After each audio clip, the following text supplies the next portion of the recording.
Hey guys, welcome back to Squee-El's gaming channel. We're getting back into Grim Dawn today. I've done some clips for this game in the past, but I wanted to do a slightly more detailed video just because I wanted to showcase some of my builds here. I've got two, and I'm technically working on a third, which we'll have in a video here in the near future. But today we're doing my Cabalist, who I consider my main character. He's the Necromancer Occultist combo. Get a little look at his gear since he's actually a full complete build, and his skills, and then we'll do a tiny bit of gameplay just to show off what he's got going on. And getting into the gear here, I've got the boots here are just kind of for some basic defense. That's really his most kind of generic item. I've got these gloves here which give me raised spirit, 100% chance on enemy death, which the catch is just that I have to kill the enemy. I don't even know if my minions count, but other players killing an enemy won't raise the spirit. But if I'm killing an enemy, they're raising spirits. It's like these little human ghosts. I've got the Mantle of Lost Souls, which is a shoulder piece. Now this is part of a set. It's the main part of my build, really the full set, the Shepherd of Lost Souls. So to complete that set, I've also got this amulet here, the Shard of Lost Souls, the Mask of Lost Souls, which is the helmet. That alone gives me an extra skeleton, which is the main focus of my build. Quantity, pretty much. I did some minion buff skills, and I basically wanted the most minions I could have with this guy. I did a little bit of vitality for myself, but here we also have the Beacon of Lost Souls, which is the one-handed scepter to complete that whole set.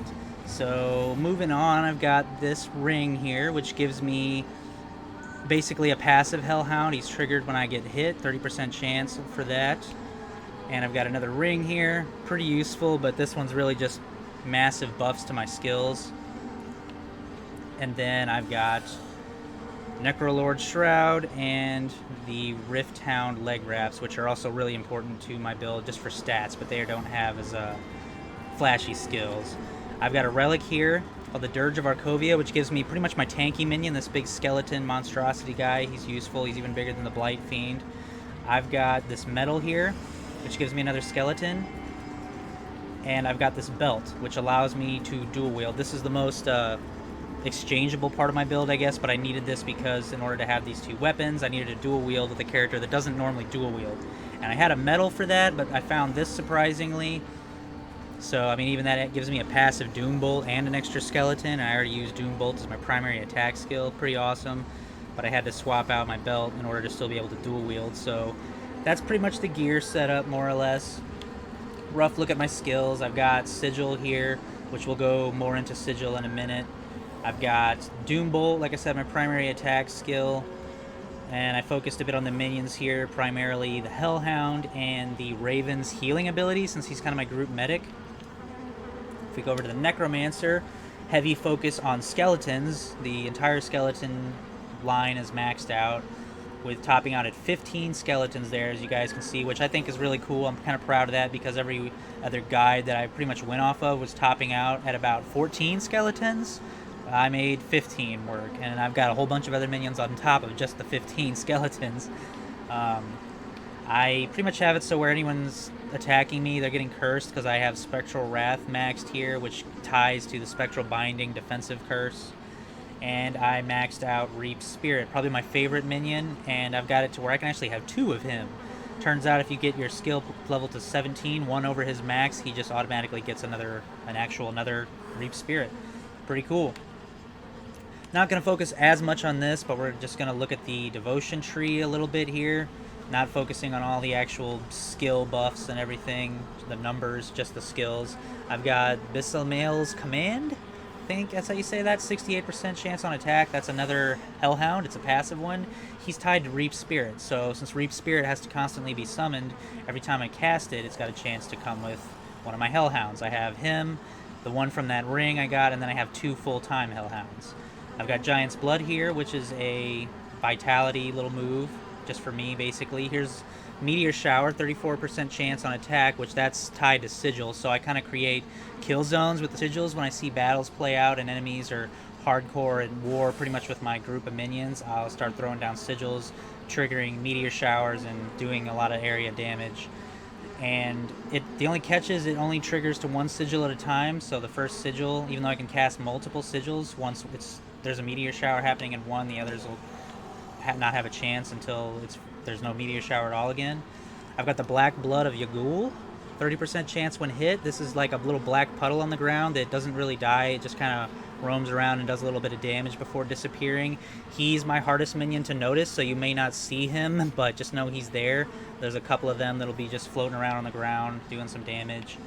And then I've got my main passive skill here, Raise the Dead, 84% chance on attack. And this is tied to Doom Bolt. So anytime I'm casting my Doom Bolt, I have a chance to summon up to 6 passive skeletons. Now these skeletons are different than my main posse of skeletons. So I have my full-time skeletons, I call them, because they're summons that I manage, and then there's these 6, the passive skeletons. So theoretically, if I had all my skeletons out at one point in time, this 6, plus the other 5 or 15, that's 21 skeletons total. But generally, I don't have all 6 of these guys out at once. The battle would have to be pretty non-stop, especially with me casting other spells. But that's kind of this build.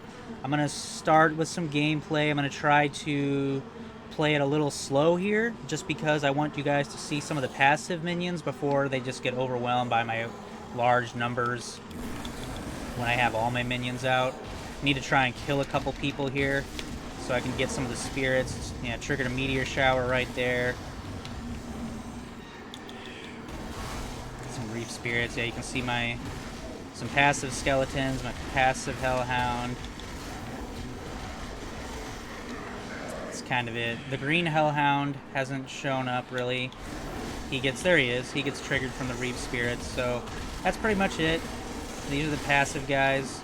On top of that group, you actually throw out my main group. We'll start with that now. I got the Dirge here. First batch of skeletons. First Hellhound, Raven, Blight Fiend. Move on, give the skills a sec to cool down. Next batch of skeletons. Next Hellhound. Watch them start going to work here.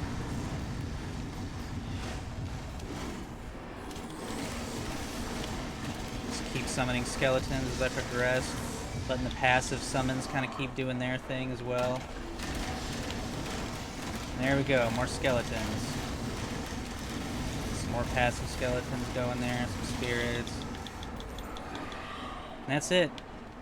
Normally I'd be throwing out more Reap Spirits, trying to keep as many of my minions going as possible, but I just wanted you guys to see everything. This is the full main group. This is me with all my skeletons, and you can see sort of on the upper left there, you've got my other minions. My skeletons are displayed in the bottom there above my health with just the quantity, so I'm more worried about, how many of them are alive, whereas my Hellhounds, Blight Fiend, and Raven, they all get their own health bars, so sometimes I'll resummon them if I see their health dropping too low.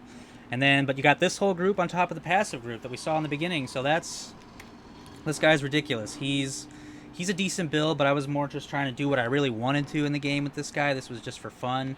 I like what I came up with so far.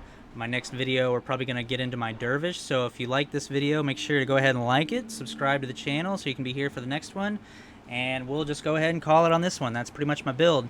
Let me know what you guys thought of this, and if you've got a character similar, if you were even playing this game, and thanks for watching, guys. I'll see you in the next one.